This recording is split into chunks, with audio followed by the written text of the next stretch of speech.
वकील है। आज हम बात करेंगे एक करंट हेल्थ इशू के हवाले से, जिसको कि ओबेसिटी या मोटापा कहा जाता है। मोटापे के हवाले से हमारी पब्लिक में बहुत ज़्यादा मिसकंसेप्शन भी पाई जाती हैं और इसके इलाज के हवाले से भी पब्लिक में देखा जाता है कि वो बहुत कंफ्यूज रहती हैं। आज हम कोशिश करेंगे कि बहुत मुख्तसर और जामे अंदाज में आपको ये मैं बताऊं कि मोटापा असल में है क्या और किस शख्स को मोटापे लेबल किया जाता है कि वो बंदा मोटा है या ओबीस है, ठीक है, और इसका इलाज हमें, आइडियल इलाज हमें किस तरह से करना चाहिए मोटापे का। देखें, आलमी इदारा सेहत यानी WHO के मुताबिक 1980 से लेके आज यानी 2020 तक जो मोटापे की रेशो है उसमें 75% इजाफा हुआ है, 75% इंक्रीज़ हुआ है, ठीक है। और आखिरी जो 20 साल हैं उसमें WHO के ही अदाद-ओ-शुमार के मुताबिक हमें ये पता चलता है कि इस 75% इजाफे में भी 3 गुना ज़्यादा इजाफा देखा गया है, ठीक है। अब ये जो मोटापा है ये तो एक इस तरह से है कि जोग्राफियाई हवाले से भी मुख्तलिफ जो दुनिया के ममालिक हैं वहाँ पे ज़्यादा पाया जाता है। जैसे कि यूरोप और अफ्रीका में मोटापे का तनासुब जो एशियाई ममालिक हैं उनकी बनिस्बत ज़्यादा है। वहाँ पे आपको छोटे जो बच्चे हैं उनमें भी मोटापे के तनासुब एक ख़ासी अच्छी मिकदार में मिलता है। लेकिन आज के दौर में अगर हम देखते हैं, आज यानी 2020 में अगर हम खड़े होकर पीछे की तरफ देखते हैं तो हमें ये पता चलता है कि जो हमारे मुल्क है पाकिस्तान में और जो एशिया की कंट्रीज़ हैं वहाँ पे भी मोटापा बड़ी तेज़ी से बढ़ रहा है। तो इस पे अभी बहुत ज़्यादा काम होने वाला भी है और ये हमारे जो चूँकि सेहत के हवाले से बहुत ज़्यादा बीमारियां पैदा भी करता है, इसके हवाले से जितने भी मेडिकल प्रोफेशनलिस्ट हैं वो बहुत ज़्यादा इस हवाले से परेशान भी हैं और इस पे तहकीक का अमल तकरीबन 1980 से सीरियस रिसर्चेज इस पे हो रही हैं। तो हम ये देखते हैं कि जो मोटापा है उसे हम किसको मोटा कहेंगे। देखें, 2 तरह की चर्बी हमारे जिस्म में पाई जाती है। आम तौर पे ये समझा जाता है कि जिस बंदे के जिस्म पे चर्बी ज़्यादा हो उसे मोटा कह दिया जाता है, जबकि ऐसा नहीं है। देखें, चर्बी 2 तरह की हमारे जिस्म में पाई जाती है। एक सेंट्रल फ़ैट होती है, दूसरी उसे कहते हैं स्टोरेज फ़ैट कहते हैं। जो स्टोरेज फ़ैट है वो ये है कि आपकी जिस्म में जो इजाफी फ़ैट आप खाते हो, जो लहमियात आप लेते हो, चिकनाहट आप खाते हो, वो आपके जिस्म में स्टोरेज फ़ैट की शक्ल में स्टोर होती है। वो कहाँ पे होती है? आपकी जिल्द की जो सतह, जिल्द के नीचे जो लेयर है वहाँ पे ये स्टोर होती है, जो कि आम तौर पे हमें नज़र आती है। दूसरी जो फ़ैट है, जो एसेंशियल फ़ैट है, जैसे उसका नाम बता रहा है कि ये हमारे जिस्म के लिए ज़रूरी फ़ैट है। ये हमारे हड्डियों के गोदे में, जिगर में, हमारे गुर्दों में कुछ तनासुब से पाई जाती है, हमारे मैदे में, हमारी आंतों में, हमारे दिल के पट्ठों में और हमारे जिस्म के जो आम पट्टे हैं इनमें ये जो चर्बी है या जो फ़ैट है वो मौजूद होती है, ठीक है। तो हमने जो देखना है वो हम ज़्यादा कंसर्न जो होते हैं मोटापे के हवाले से वो स्टोरेज फ़ैट के हवाले से होते हैं कि आया हमारे जिस्म में जो स्टोरेज फ़ैट है वो हद से ज़्यादा स्टोर तो नहीं हो रही, ठीक है। उसकी क्या वजूहात है उस पर आगे अभी हम बात करते हैं।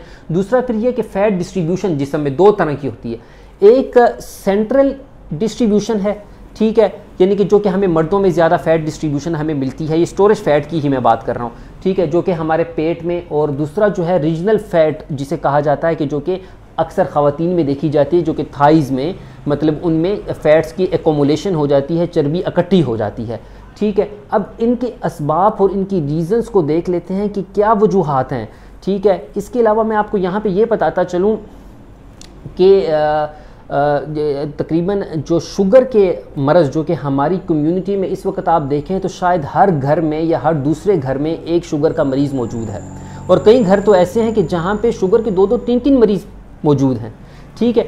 उसमें रिसर्चेस जो तहकीक करने वाले हैं वो ये बताते हैं कि इनकी तकरीबन 75% जो शुगर के मर्ज़ों अमराज की जो वजह है, शुगर के मर्ज़ की जो वजह है 75% वो मोटापा है, ठीक है। अब मोटापे को हम थोड़ा सा इसको डिफ़ाइन कर लेते हैं कि मोटापा हम मैयर किस तरह से करेंगे। इसकी वजूहात जानने से पहले हम ये जान लेते हैं कि इसकी हमने पैमाइश किस तरह से करनी है। वैसे तो इस वक्त मेडिकल प्रोफेशनलिस्ट जितने भी डॉक्टर हैं उसके तजर्बे पे डिपेंड करता है कि वो किस बंदे को कह देता है कि उसकी हाइट, उसका वेट और उसकी मुख्तलिफ एक्टिविटीज़ देखते हुए वो बता सकता है कि आप मोटापे का शिकार हैं या नहीं हैं।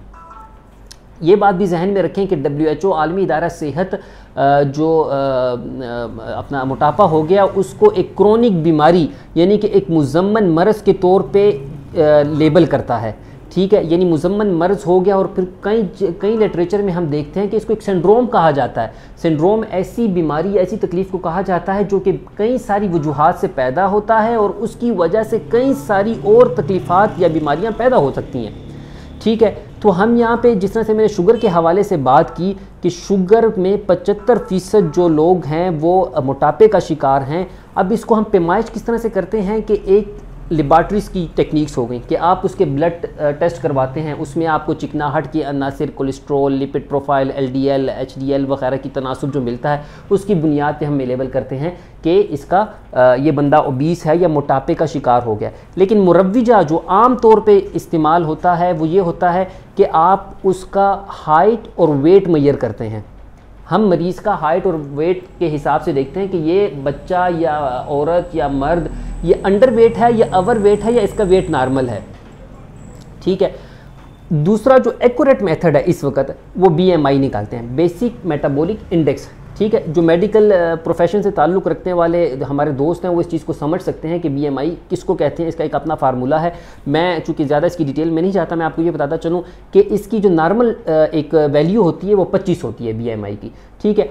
अगर वो 25 से 30 के बीच में आ रहा है तो हम उसको ओवर वेट कहते हैं, उस शख्स को हम क्या कहेंगे, ओवर वेट कहेंगे, ठीक है। BMI में हाइट और वेट मतलब केजी के हिसाब से या जो है ना पाउंड के हिसाब से लेके पैमाइश की जाती है। और अगर वो 30 से ज़्यादा आ रहा है तो फिर हम उसे ओबीस लेवल करते हैं। फिर उसकी आगे डिग्री से मतलब फर्स्ट लेवल पे, सेकंड लेवल पे, थर्ड लेवल पे, फोर्थ लेवल पे आप जाते हैं कि कितने लेवल पे या किस ग्रेड पे जो है ना ये बंदा मोटापे का शिकार है, ठीक है। अब इसके बाद आप ये देखते हैं कि जो मोटापा है उसकी रीज़न्स बहुत सारी रीज़न है, मुख्तलिफ़ वजूहात की बुनियाद पे ये जो है ना मोटापा हमने अपने मरीज़ों में ऑब्ज़र्व किया है। और जो रिसर्चेज़ हुई हैं, जो मुख्तलिफ़ आलमी इदारे सेहत की जो रिसर्चेज़ हैं उनका जब हमने मुतालिया किया तो हमें ये पता चला कि उनके मुताबिक ज़्यादा जो मोटापा है वो जेनेटिक है, ठीक है, वो विरासत में मिलता है, ठीक है।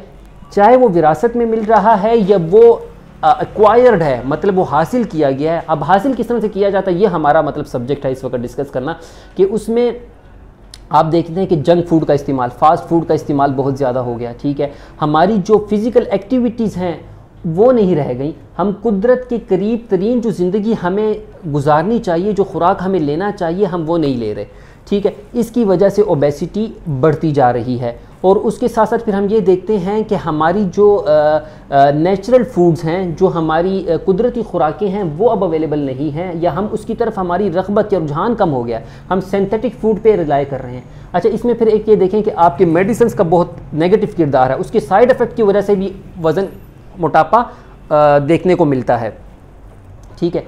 अब देखें मोटापा किस तरह से ख़वातीन और मर्दों में कौन कौन सी बीमारियों की वजह बन सकता है। मोटापा एक सीरियस हेल्थ इशू है, एक सीरियस जो है ना आपकी सेहत के लिए ख़तरा है, ये बात जहन में रखें। किस तरह से ख़तरा है, देखें ख़वातीन में अगर ये हो रहा है तो ख़वातीन में ये माहवारी की जो तकालीफ़ हैं, यानी कि PCOS हो गई, ओवेरीज़ जो हो गई, बेज़ादानी हो गई, उनमें उनके जो फंक्शन है उसको डिस्टर्ब करती है।